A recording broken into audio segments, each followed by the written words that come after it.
Please like the video and share it so that it reaches many more people and you get sawaba, or rewards from Allah.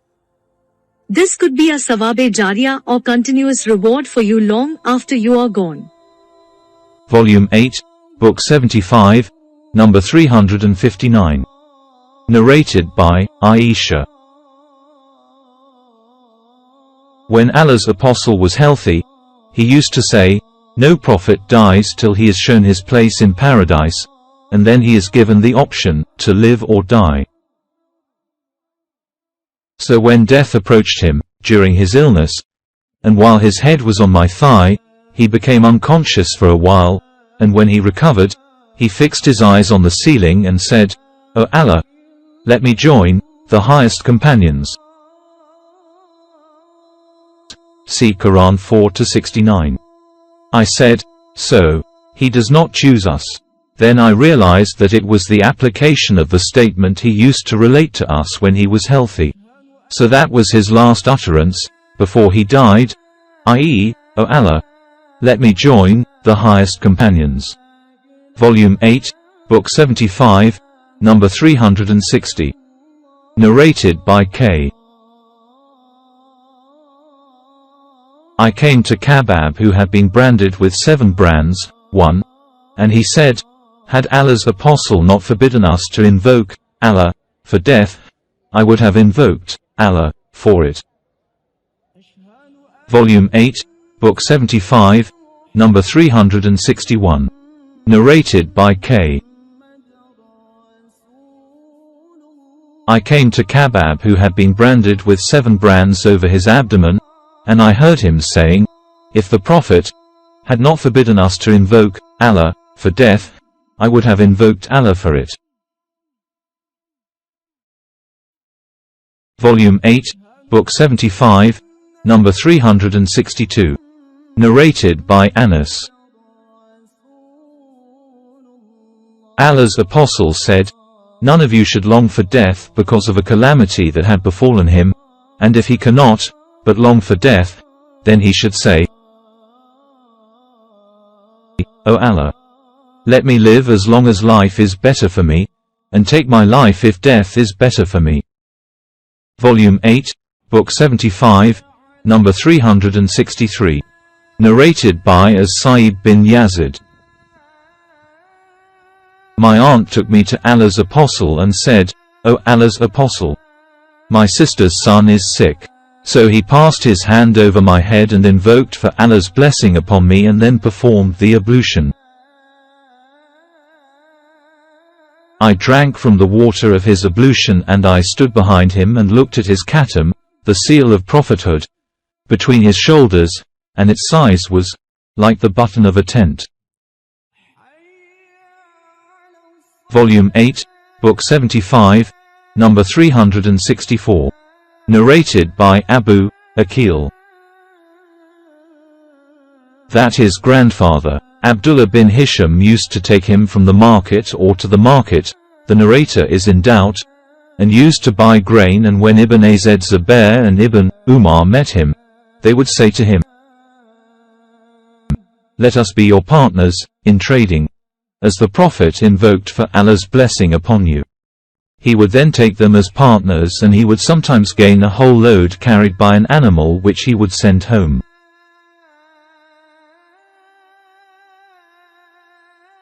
Volume 8, Book 75, number 365. Narrated by Mahmud bin Arabi. On whose face Allah's apostle had thrown water from his mouth, the water having been taken from their well while he was still a young boy, who has not yet attained the age of puberty.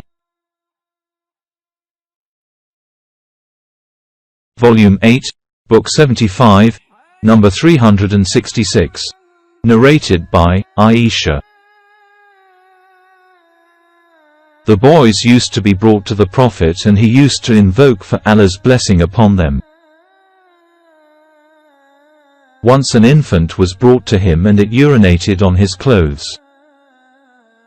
He asked for water and poured it over the place of the urine and did not wash his clothes. Volume 8, Book 75, number 367.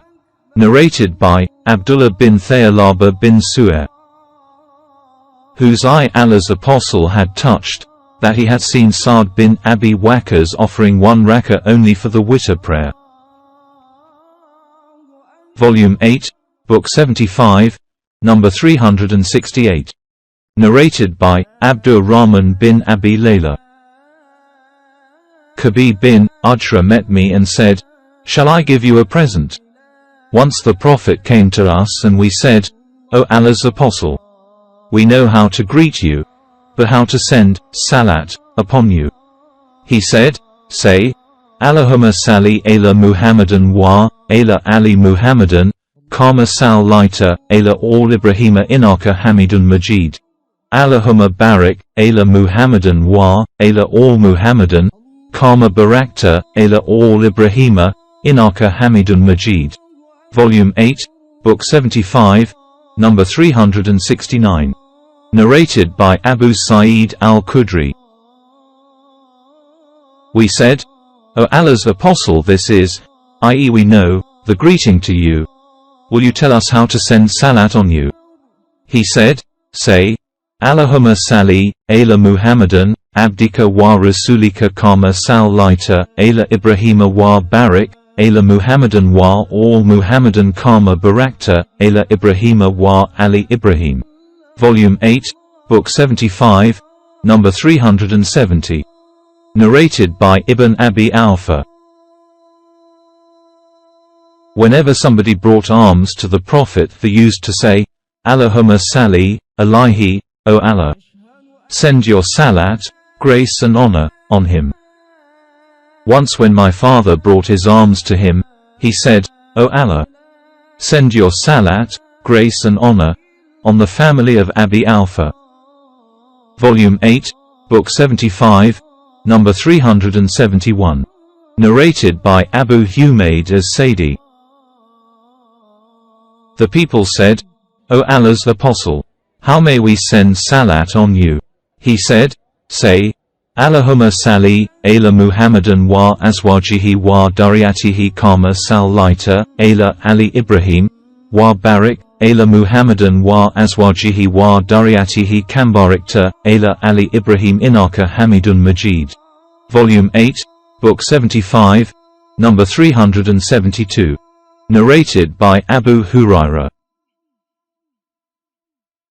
that he heard the Prophet saying, "O Allah, if I should ever abuse a believer, please let that be a means of bringing him near to you on the day of resurrection." Volume 8, Book 75, number 373. Narrated by Anas. Once the people started asking Allah's apostle questions, and they asked so many questions that he became angry and ascended the pulpit and said, "I will answer whatever questions you may ask me today." I looked right and left and saw everyone covering his face with his garment and weeping. Behold, there was a man who, on quarreling with the people, used to be called as a son of a person other than H's father. He said, "O Allah's apostle, who is my father?" The Prophet replied, "Your father is Hudhaifa." And then, Umar got up and said, "We accept Allah as our Lord, and Islam as our religion, and Muhammad as our apostle, and we seek refuge with Allah from the afflictions." Allah's apostle said, "I have never seen a day like today in its good and its evil, for paradise and the hell fire were displayed in front of me, till I saw them just beyond this wall." Qatada, when relating this hadith, used to mention the following verse, "O you who believe, ask not questions about things which, if made plain to you, may cause you trouble." 5.101. Volume 8, Book 75, number 374. Narrated by Anas bin Malik. The Prophet said to Abu Talha, "Choose one of your boys to serve me." So Abu Talha took me, to serve the Prophet, by giving me a ride behind him, on his camel. So I used to serve Allah's apostle whenever he stayed somewhere. I used to hear him saying, "O Allah, I seek refuge with you, Allah, from worries, care and grief, from incapacity and laziness, from miserliness and cowardice, from being heavily in debt and from being overpowered by other men." I kept on serving him till he returned from the Battle of Khaybar. He then brought Safiya, the daughter of Huay, whom he had got from the booty. I saw him making a kind of cushion with a cloak or a garment for her. He then let her ride behind him. When we reached a place called As-Saba, he prepared a special meal called Hais, and asked me to invite the men who came and ate, and that was the marriage banquet given on the consummation of his marriage to her. Then he proceeded till the mountain of Uhud appeared, whereupon he said, "This mountain loves us and we love it."